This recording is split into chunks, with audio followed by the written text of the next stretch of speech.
Hey, how's it going? Welcome back to CarMiZa, the rebuild of the legendary audio system that used to be owned by Earl Salsmer. This is going to be Trunk Details Part 17, and in this particular episode, I'm going to be taking this piece of Zebrawood, which again, if you've been following along, my father has returned to me and he has done his portion of the work on it. It needs a bunch of little tweaks before it is actually ready for finishing, so that's what I'll be doing. So stay tuned and I hope you enjoy. Okay, let me explain a couple of things that we've got going on here. So, first off, my father, as many of you know, did the woodworking on this, and I intentionally didn't want him to do every last little bit of it because he spent a lot of time on it, and I figured I'd finish it off. So, this isn't obviously a negative reflection on my father's ability. I just said, give it back to me and I'll finish off the rest, kind of a thing.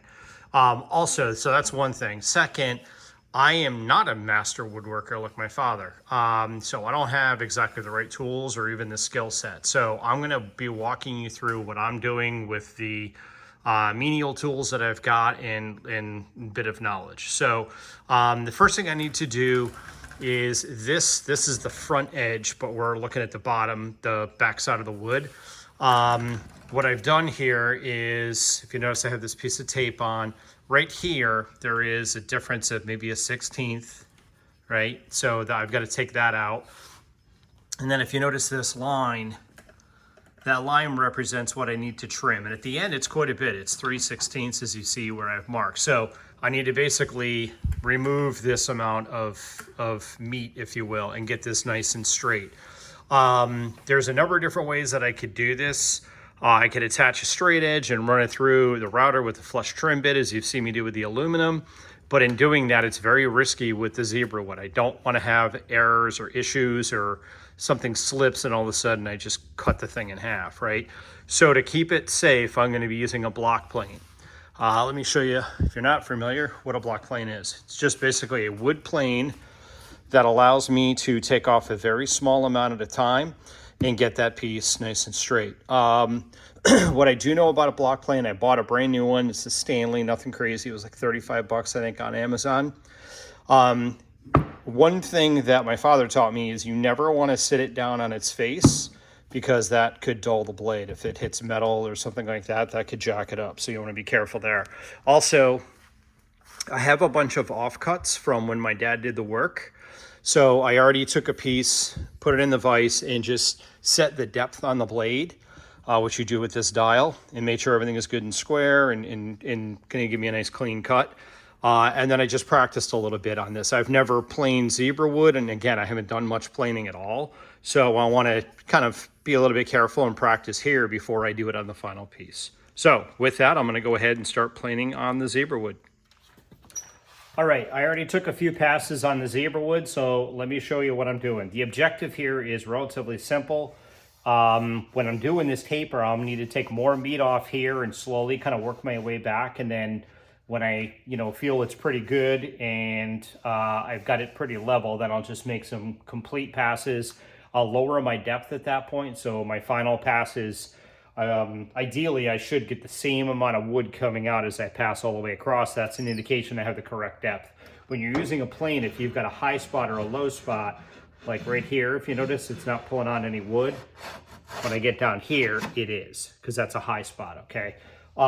The other thing that's really important is to keep it level. I want to make sure I don't twist it. So basically, I'm just slowly working it. And I get it for 3/16 of an inch, depending on the size of the pieces I'm taking off my depth. It's going to take a long time. But what I figure it is the safest, most conservative approach, and that's what I'm after. The last thing I want to do is make any kind of an error. So I'll continue working on this now.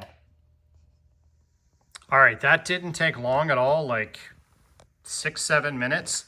And now I've got it where it's pretty much very close to being the same height on this one piece. This, again, I just have a little teeny tiny bit to take off in this section and then nothing by the time I get down here. So now what I'll do, now that I've kind of gotten this relatively flat, I'll just start my passes and go from here and go all the way out and continue doing that. And by the way, for leveling, there is another kind of a plane. I forgot what it's called, but they run about $100. And this is going to be kind of a one-time use. I'm not probably ever going to do any more woodworking, I'm guessing. So I figured I can struggle through with a block plane. So, all right, I'll continue on here. All right, I finished the planing, and it's really tough to see, but I got right down to my line that I had. Kept that nice and straight. And once I got it good, and I'm using this piece of aluminum, which is actually one of the next things I'm going to do, or on this video you'll see I'm going to be making a new front rail, I'm calling it, and you'll see why when we get to that point here shortly. But using this as a straight edge, you can see I've got a nice edge there. It's really good and consistent. It doesn't wobble back and forth and anything like that. Once I was done with the block plane, I did just take a random orbital with an 80 grit pad and just ran it right across, nice and straight, nice and smooth. Again, keeping it square, that's going to be the most important thing. All right, so now that that edge is good, I'm going to address the back edge because that also needs some little love. Okay, now that I've got the front side good, I'm going to be working on basically what I'm calling the back side. This is going to be the piece that goes up against the rear seat. And as you can see, there's a bit more meat to pull off.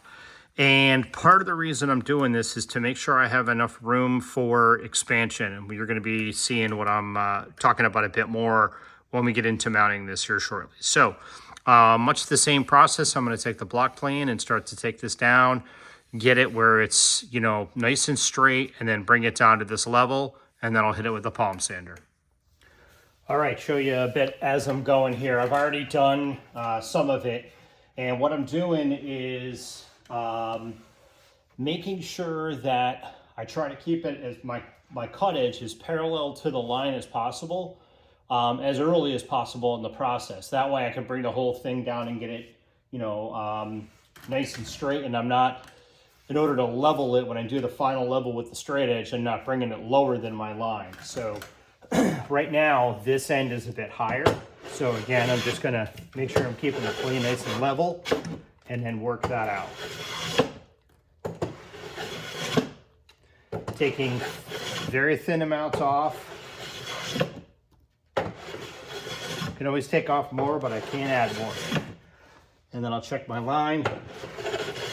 And it's not as slow a process in terms of removing the overall height as I thought it would be. My father and I were talking about it earlier, and he said, well, you can do a plane, but you're going to be there all day because of how small a piece it takes off. But it's been actually going fast enough for me relative to how safe it is. You know what I mean? That's the big thing. So, all right, it's cruising along. I'll keep going on this, and I'll check back in a moment. Okay, now I'm down, you can see there, pretty close to my line, couple 30 seconds. Now I'm going to use a straight edge, and as you can see there, I got a little gap here in the end, you can see. So now I know where I need to, and it's tough to do with one hand, but if I was to do this, it's going to rock and show me where the high spot is, and then I'll just work that, and I'll keep making sure it's totally flat. Again, it's probably really tough to see my line, but I still have a little tiny bit of line left, and I have a little tiny bit that it's out. See that? And I'll just continue to work on it, sneak up on it. Okay, back edge is nice and straight. Now what I'll do, just to be totally safe, obviously I measured, you know, when I did those lines that you saw, but now I'll just take a final measurement, top to bottom and in the center, and just make sure everything is straight. These two, the front and back, are parallel, and then I should be able to go on in the next part. All right, if you're not familiar with a sanding stick, it's going to be just, here I got a piece of scrap MDF. I know that it's straight, and I'm going to double side tape some 60 grit sandpaper to this, and then that'll act as my sanding stick. I'll show you that once I have it assembled. Just a little pro tip here, if you're going to make a sanding stick, you don't want to use just like little chunks of double-sided tape, because then it's not perfectly flat. By putting a full piece on like this, or two pieces, this will be totally flat. If you notice, this isn't quite long enough, which is fine. This is going to be my handle end, and I'll use this end to do the sanding. Voila, one sanding stick. They sell these, Amazon sells these, but a lot of times they're really thin and they're kind of flimsy and they don't stay straight. And I'm cheap, so I make my own. One of the other things that I did, I'll show you over here. Actually, I did the other side, but I can show you here. I marked the end of where it's straight right before the curve starts, so that when I'm sanding, I know not to go up here with it, which is going to screw up this radius.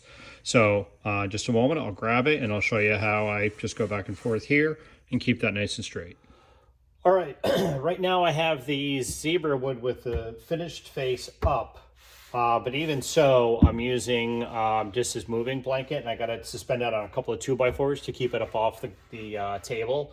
I don't want to do this along the table. I want it just kind of floating in the air. It's going to make a mess on this moving blanket, but I'll just hit it with the air compressor. So again, I'll just take my sanding block. Really important to make sure it stays square. I want to make sure I'm not doing this to screw up the edge. I'm just going to slowly work it, making sure I've got even pressure going up to that line. That's basically all there is to it. I'm doing 60 grit, which is pretty aggressive, but I'll go down, you know, once I'm ready, before I go in and do the final finish. I'll probably bring the whole thing down to whatever is recommended for the finish. Got a little tape in there, no problem. I'll just hit that with the air compressor and get it out. But again, I'll keep an eye on this and I'll continue to sand it. All right, using my sanding block, I got this section good to go. Now I've got to do this, which is like 4 inches, right? And it's really in good shape. So I'm going to take the scrap piece of sandpaper I had, very carefully, make sure again I'm not rounding it or anything like that, keeping it nice and flat to the edge.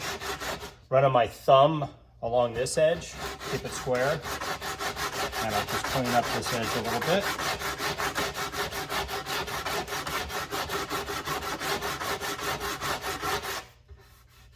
Really, really close. And again, I need to keep it into perspective. You won't see this. This is going to have carpet on a vertical panel, the aluminum panel that you guys saw in the last video, going right up against it. So again, I'm getting a little crazy here, but kind of the way I am. All right, so kind of making sure I mesh into where I just did there, a little tiny bit more. I feel a little tiny bump.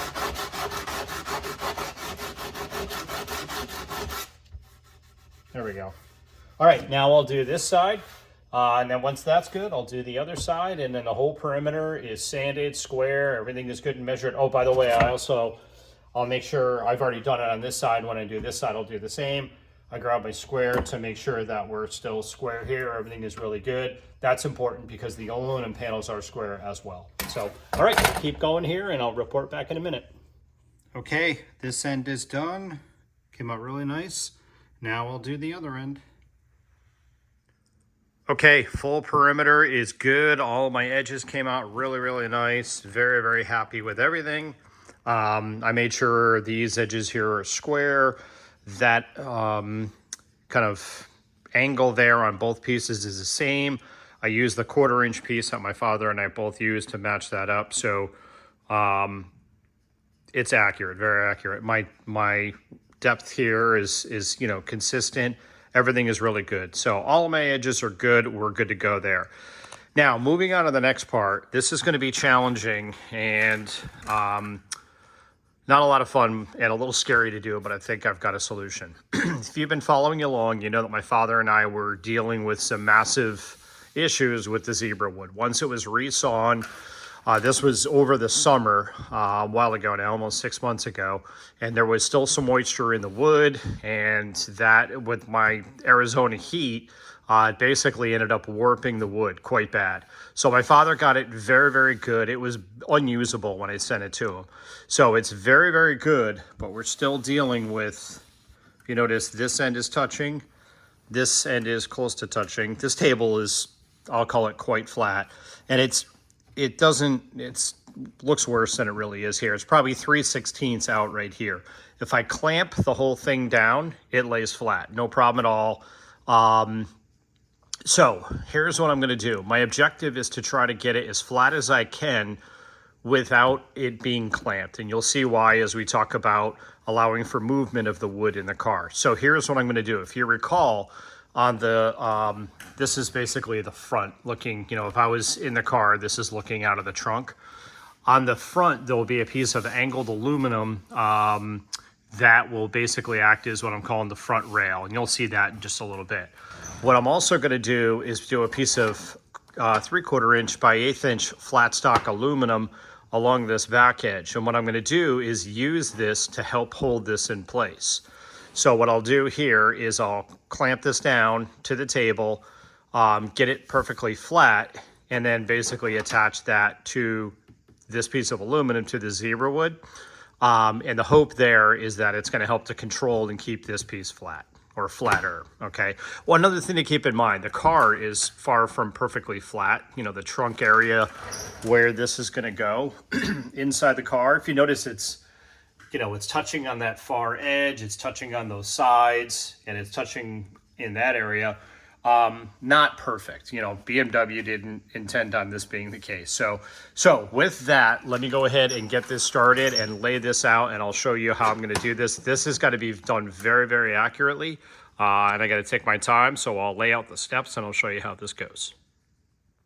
All right, so I've got 3 clamps holding this in place. I didn't have to go crazy torquing down, you know, using the clamps to torque the wood down. So it's not that bad. And if you notice, obviously now the wood is very flat to my table, the Zebrawood. So now, if you notice, I have this just sitting in here.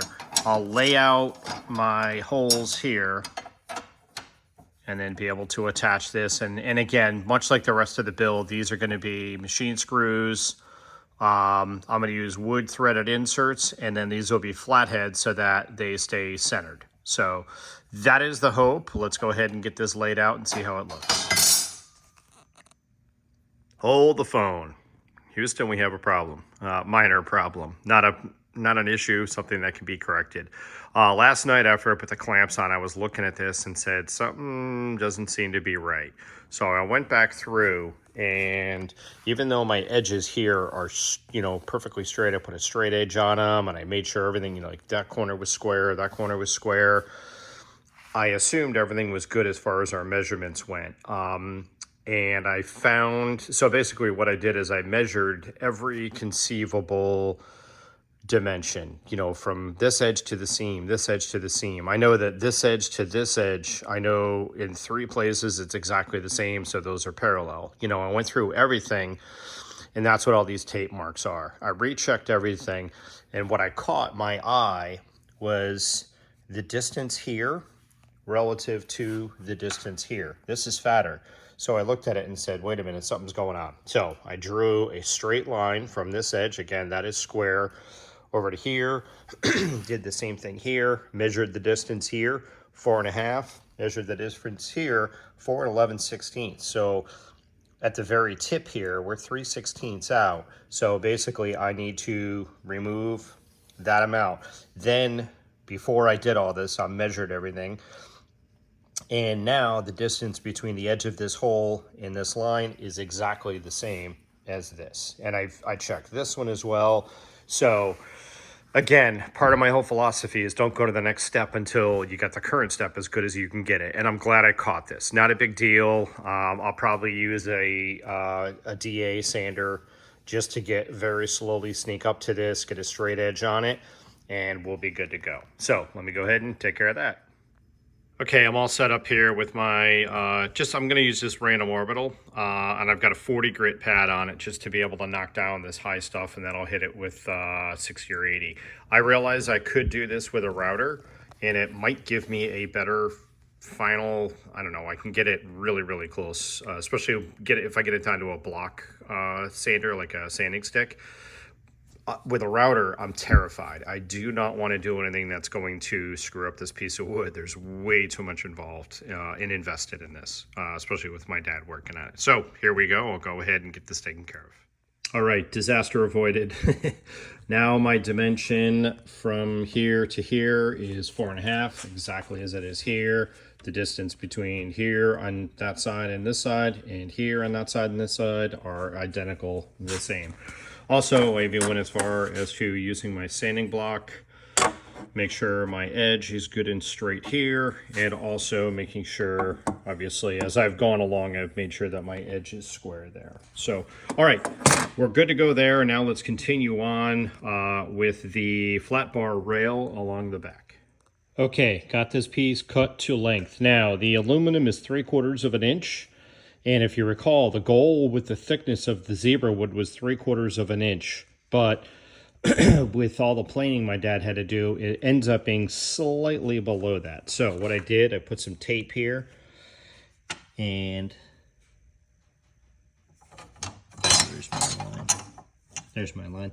I drew a line to indicate where the height is. And obviously, if everything goes well, you can see it's the same thickness there as well. So now what I'll do is we'll take this and router that and trim off that amount off the aluminum.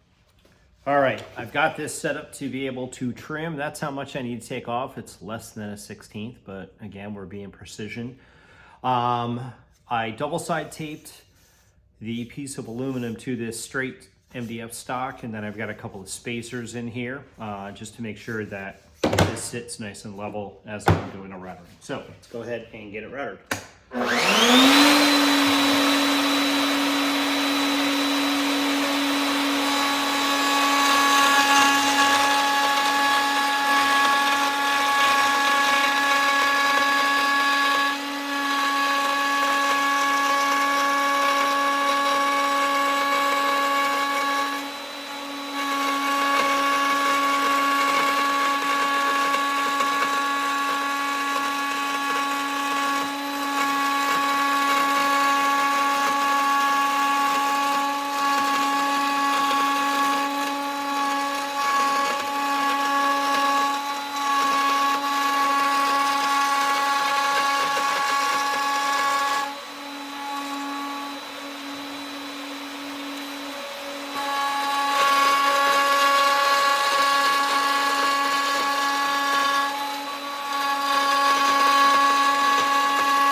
All right, I ran it through a second pass. You may have seen there was some burrs there, and you can see the edge is nice and clean, and we're good to go. So now we'll go ahead and get the holes laid out for this piece.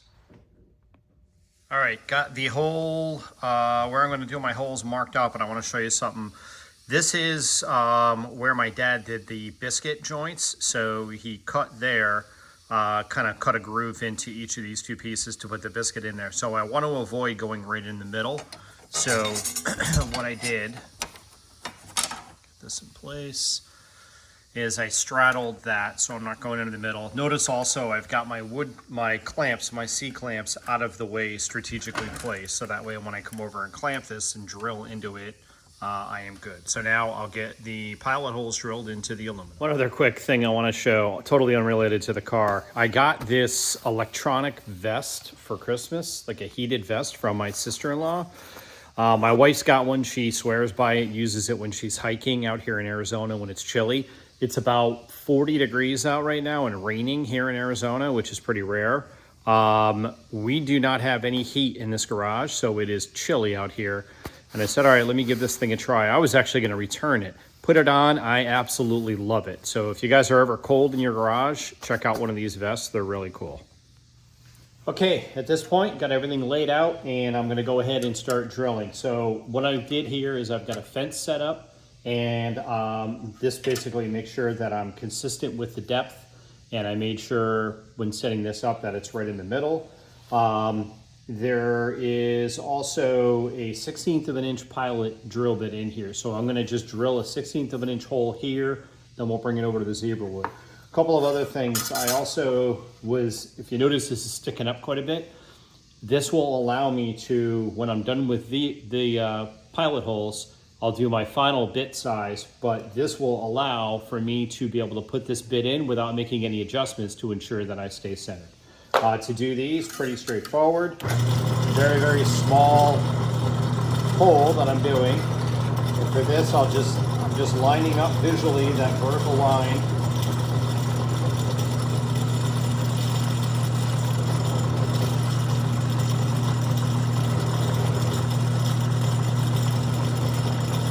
just drill through them. And I'll do that for the rest of them, and then I'll bring it over to the Zebrawood. Okay, at this point I've got the holes drilled in the aluminum. I've got the aluminum now clamped using these clamps to the Zebrawood to keep everything nice and tight and in place. And now I'll just take a hand drill. Notice I've got the depth marked with a piece of tape.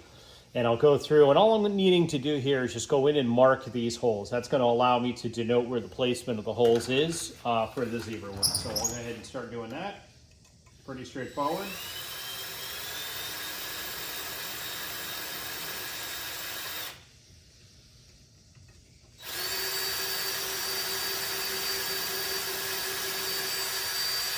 All right, and I'll go ahead and do that on the rest of the holes and get the Zebrawood marked. Okay, pilot holes all drilled into the Zebrawood. And now what I'm going to do is enlarge these holes and install the threaded inserts. To do that, this is a piece of scrap. It's one of the offcuts from when my dad did the wood. If you guys have been watching along, you might remember when I used yellow tape to kind of lay out the pattern for him. This is a piece with the tape still on it, which is cool because now I can determine end grain, which is going to be this area here. So I'll go ahead and do a practice run here on the piece of scrap for just making sure I've got the right size drill bit, test the thread on insert, make sure everything goes good, and then we'll go ahead and get them opened up here and install these. All right, so here is the hardware I'm using. These are Easy Lock threaded inserts. I tried a couple of different versions.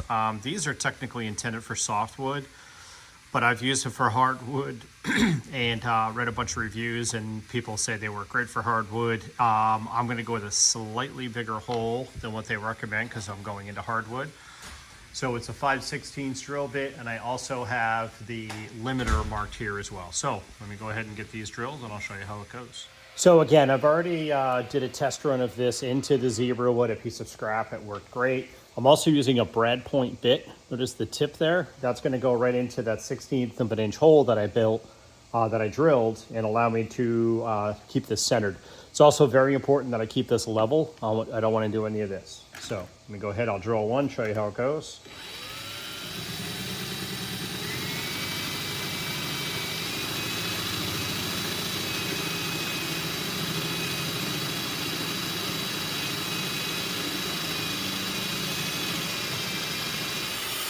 Zebrawood is very hard. One of the harder woods out there.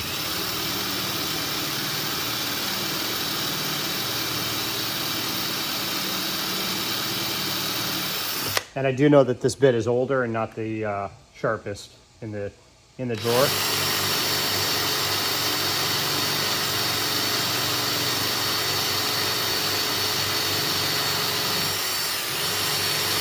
All right, so there we go, right up to my limit. I also did make sure that this wasn't going to hit my table before I started. That would have been a bummer. So now I'll just go through, drill the rest of them out. Holes are all drilled, went very well. Notice how nice and centered they are too. That's just from, careful planning using that jig. So now I'll show you how I install one of the inserts.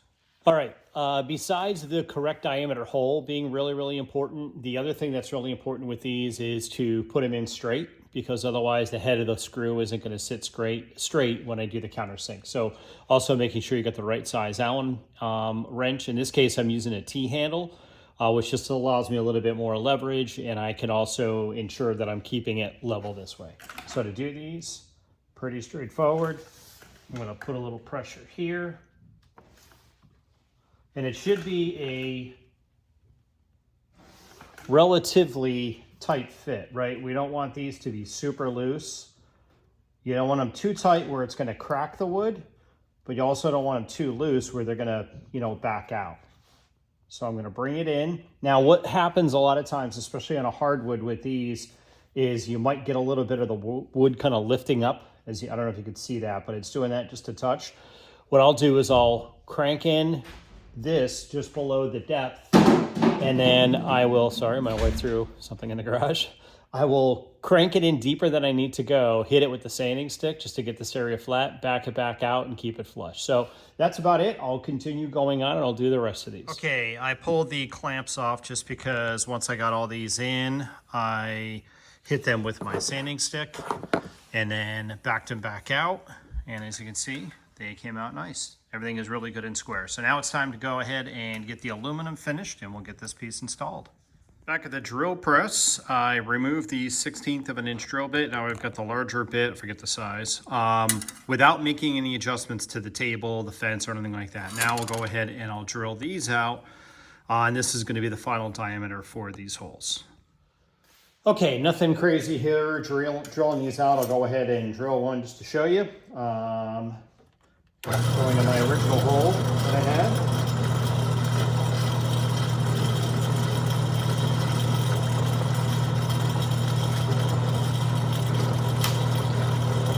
And again, what I'll do is use my fancy deburring tool.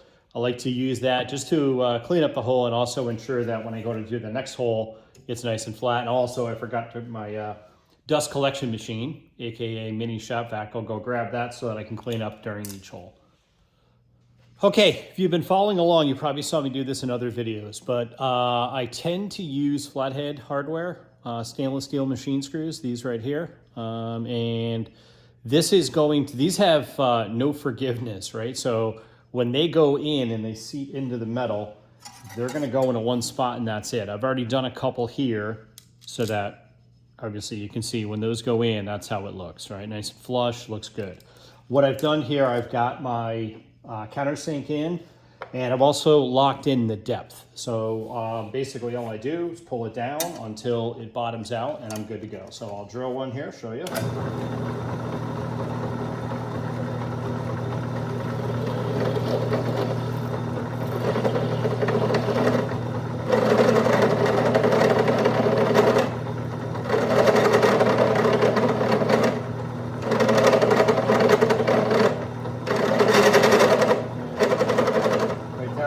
Out. Now if I take my screw, place it in there, you can see it's nice and flush. So I'll continue that with the rest of them. All the countersinks are complete, and you can see nice and straight, consistent depth. Now the moment of truth, we'll go ahead and get it mounted. All right, here's a test of my accuracy. I put 2 screws in, the end screws. I've got those torqued down nice and tight. At this point, I should be able to take any of these other screws, put the screw in, and the screw should go in without resistance. When I tighten it down, the head should be nice and flat and flush with the aluminum. If you've ever done anything like this, sometimes you've got to get them all started before you go in and torque them down. That's an indication that things aren't lined up properly. So I'll pick this one at random, and I didn't do this ahead of time, so it's going in nice. Tighten it down. Nice and flush and straight and lined up good. So again, that's where the care and taking all the time to do the pilot holes, lining everything up, clamping it all, using the fence on the drill press, so on and so forth, makes that little bit of difference. All right, I'll go ahead and get the rest of the screws in. Okay, got all the screws in, everything went great. Now, moment of truth. And by the way, one thing I didn't mention recently here, the ski wall lays on top of the Zebrawood. This piece you don't even see. Nobody will ever see this. It's tucked underneath, but again, I want it to be very accurate. Now, if you recall, the whole purpose of this aluminum is to try to help the wood because the wood was kind of doing this. So, moment of truth, I'm gonna remove the clamps and see if this did anything to help to kind of keep the wood straight. That's another reason why I did so many screws. You might be looking and saying, well, it's kind of crazy. So, I have not done this either. This is going to be live, so let's go ahead and unclamp it and see. Now, what will happen is the wood's going to fall forward. I know that because it's going this way a little tiny bit too. We'll deal with that in the car. Main thing is, will this stay straight? Or straighter. So go ahead and unclamp this one. It hasn't moved, but the middle one is really the big issue. Remove that. That is good.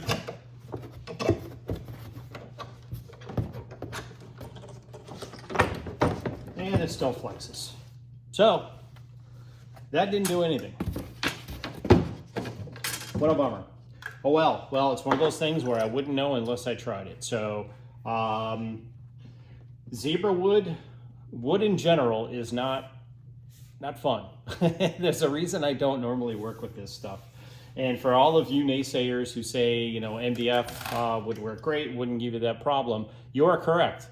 It wouldn't, but it is a bear to work with. I hate all the dust and everything.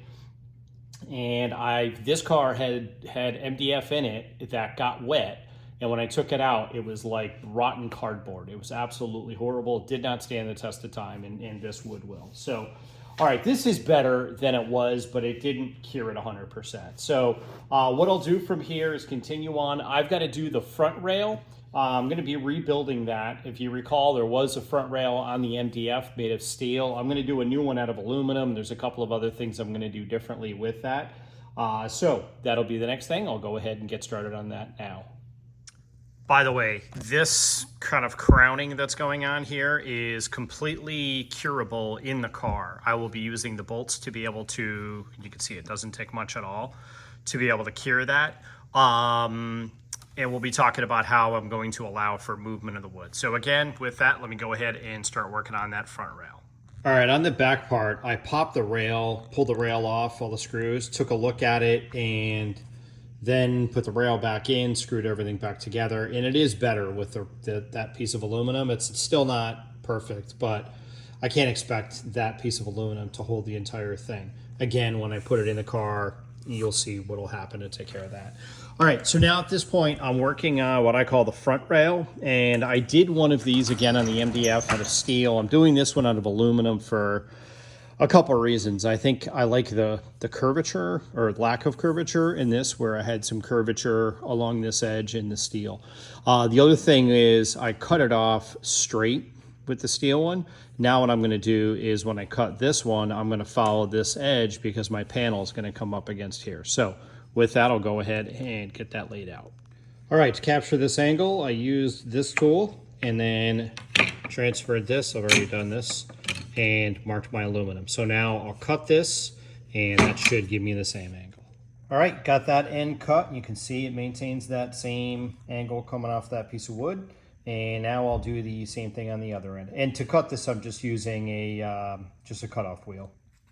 All right, got both ends trimmed, ready to go. So now I'm gonna go ahead and lay out the holes. I'm not going to film this part because it's gonna be basically a copy and paste of what I did on the back rail. So I'll go ahead and get this done and get this rail mounted. All right, checking in on this front rail before I attach it. Got all my holes drilled, got all my countersinks done, and despite my best efforts, and I tried a bunch of different countersinks that I've got, thanks again, Joe Schmo, I ended up putting some scratches in the aluminum. Not a big deal. They're extremely shallow, superficial. All of this has got to be sanded and polished before it gets gold plated. So not the end of the world, but there was no way to avoid it. I tried everything I possibly could. Maybe there's a different countersink out there, but anyway, it came out good. Now I'm getting ready to put the inserts into the Zebrawood and I'll get this attached. All right, got the rail mounted and here's what we got. Again, a bit of disappointment with the scratches on the aluminum, but those are, I mean, they're just that, they're scratches.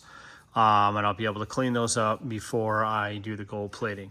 Once again, this had a pretty nasty hump where it was out by almost a quarter in the center. And it was kind of inconsistent. It was a little bit wavy. And the bigger issue I had was I was really worried about this particular gap from the top of the rail to the Zebrawood. Because it would have been off by 3/16 right here. It was crowning like crazy. That's why, again, I did so many screws. I still have a little tiny bit, maybe 1/8 of an inch top. So I definitely lessened it with this piece. And I'm wondering if the angled aluminum is stronger, I know it is, than a piece of the straight stock in the back. The back, again, you're not going to see that, and it's not critical. This is really critical. The most important thing for this whole thing was that I had a consistent, where my finger is running, a consistent height, and it is absolutely perfect. That's what's most important. Now, when I get it in the car, again, I keep talking about the movement, the thing I've kind of designed for the movement. I'll show you that once we get in the car. There's going to be a bolt here holding this down, and if I push on that, you can see, I mean, it's maybe an 1/8 inch. It'll be nothing for that to hold in place. And then I'll do my bolts here in the end, and then I'm gonna have the 5 bolts in the back, and these 4 as well. So I am happy with that. Again, a little bit bummed about these scratches, but I don't think there's anything I could have done, and I can get rid of those. But at this point, I need to get it in the car and kind of start working on the mounting and seeing how that looks. And again, I'll show you what I'm thinking for the design of the movement of the wood. Here's a look from this backside. Again, you're not gonna see this, but you would be able to tell if this thing, you know, if it was waving by 3/16 of an inch. Look at how nice and consistent that is. Beautiful, right out to the end. So this aluminum, you know, again, this was a bit of a bummer, and I probably sounded totally bummed out when I removed the clamps and okay, the bend's still there. I don't have room to be able to do an angled piece here. And again, I'm not too worried about it. If I push down on this center, the whole thing goes away. So this was what I was losing sleep over, and I consider that a complete victory. All right, let's work on the mounting. Okay, I have the piece just sitting in there now, and I knew I was going to do this at some point, and it'll be likely the next thing I need to do. Initially, when I designed again, I call that piece the ski wall. Originally, when I designed that, my thought was I was going to have the carpet on this thing come down and just sit flush with this edge, and that's basically what keeps it onto the Zebrawood. I have since decided against that. I am actually going to trim that piece, the bottom right here, not the Zebrawood, the aluminum, and I'm going to roll the carpet underneath. That will allow me to basically make sure that when I slide the Zebrawood in and out for, you know, if I've got to pull that out to get to wiring, I don't scratch the Zebrawood. Even though you may not see it, I don't want to take that risk. So another thing to note, again, I'm just super pumped. I went from a kind of a bummed out mood to a really good mood about this now. It's being nice and consistent. The other thing is that the ski wall is not completely mounted. Those bolts aren't in. I still have to do some tweaking. I've got a little bit more of a gap that I need there. I can close that up. But what's interesting is looking at this, it's not like the center is touching. Right? So maybe it all freaked out about, oh, it's not flat, it's not flat. By the time I get it in there, if it's off by 1/8 of an inch, if that's the floor, you're not going to be able to tell, but it looks, again, the piece looks really nice and flat right now. And that gap was the biggest thing, this gap along this rail. So, so next what I'll do is trim the ski wall. All right, I'm actually going to make the decision to leave this one a cliffhanger, and this will be the conclusion of this video. Here's one cool pro tip too. I don't know about you guys, but I watch a lot of YouTube videos. If it's, you know, checking out other cars or car knowledge or whatever, I tend to watch quite a bit of YouTube videos. In the upper right portion of the screen, there's a little gear. If you click on that, you can adjust the playback speed. And what I do a lot of times is play things at like 1.5 to be able to speed it up. So it allows you to see more content and go through and do that. So if you're made it to this point in the video, maybe as you follow my videos, do that so that it doesn't take so much of your time to be able to do. So with that, thank you very much again. I'm super happy with what's going on in there. In the next video, we'll get everything kind of tweaked. We'll get the floor mounted.